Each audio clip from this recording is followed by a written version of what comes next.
fils n'aurait pas manqué de répéter en boucle pendant des semaines, assis dans le chariot du supermarché, j'ai balancé la cisaille à volaille et ses lames poilues dans l'évier. Aux alentours de la 47e sonnerie, l'appel a basculé sur la messagerie. « Véronica, salut, c'est Finlay. J'espère que tout va bien. » Le ton était gentil, au cas où Véro aurait péri pendant la nuit, broyé dans un carambolage routier ou brûlé vive dans un incendie. Personne n'a envie d'être la sale conne qui, dans son message, jure de faire la peau à quelqu'un au motif qu'il ou elle est en retard et découvre après coup que cette personne a déjà été assassinée. Je t'attendais à 7h30 pour pouvoir filer à mon rendez-vous en ville, mais bon, j'imagine que ça t'est sorti de la tête. Cette petite note enjouée, en fin de phrase, suggérait que ce n'était pas grave, que je ne lui en voulais pas. Mais c'était grave, et je lui en voulais. « Si tu as ce message, rappelle-moi. S'il te plaît, » ai-je ajouté in extremis, parce que mes enfants regardaient et qu'on mettait toujours un point d'honneur à ne pas oublier les « s'il te plaît » et les « merci ». J'ai raccroché et composé dans la foulée le numéro de mon ex, en sachant pertinemment que je pouvais d'ores et déjà faire une croix sur mon rendez-vous. « Elle est où, Véro? Elle arrive ?» a demandé Delia en triturant son ouvrage, puis en fronçant les sourcils à la vue de ses doigts rouges et collants. « Je ne sais pas. » Véro aurait probablement pris Delia sur ses genoux et, en 2 coups de peigne, transformé ce carnage en une coiffure tendance. Ou l'aurait dissimulé sous une tresse. J'étais à peu près sûre que toute tentative similaire de ma part ne ferait qu'empirer la situation. « Tu peux pas appeler tante Amy ?»« Tu n'as pas de tante Amy. »« Si, c'était la sœur de Teresa à l'université. Elle pourra arranger mes cheveux. Elle a étudié la cométologie. » Tu veux dire la cosmétologie. Et non, même si Teresa et elle faisaient partie de la même sororité, ça ne fait pas d'elle votre tante Amy. « Est-ce que tu appelles papa, là ?»« Oui. » Il sait réparer les choses, lui. J'ai plaqué sur mes lèvres un sourire crispé. Steven savait aussi les briser. Il savait briser les rêves, par exemple, et les vœux de mariage.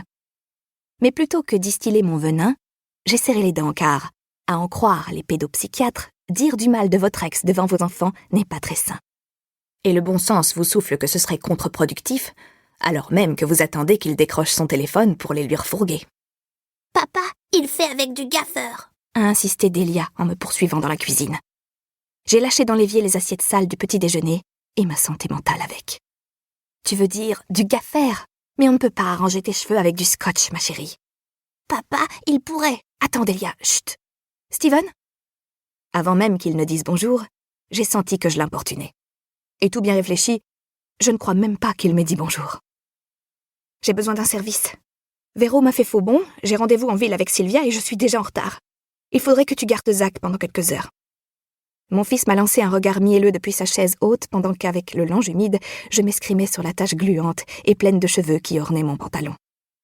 Le seul pantalon correct que je possédais. Je travaille en pyjama. Et il pourrait aussi avoir besoin d'un bain. « Ouais, à propos de Véro, » a répondu Steven d'une voix traînante. J'ai arrêté de tapoter la tache et lâché le linge dans le sac à couche béant posé à mes pieds. Je connaissais ce ton.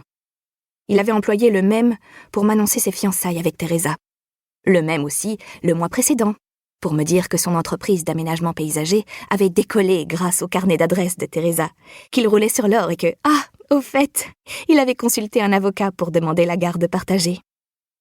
Je comptais t'appeler hier, mais Teresa et moi avions des billets pour le match et la journée a filé à toute vitesse. Non, ai-je lâché, en me cramponnant au comptoir. Non, non, non. Tu bosses à la maison, Finn. Tu n'as pas besoin d'une babysitter à plein temps pour Zach.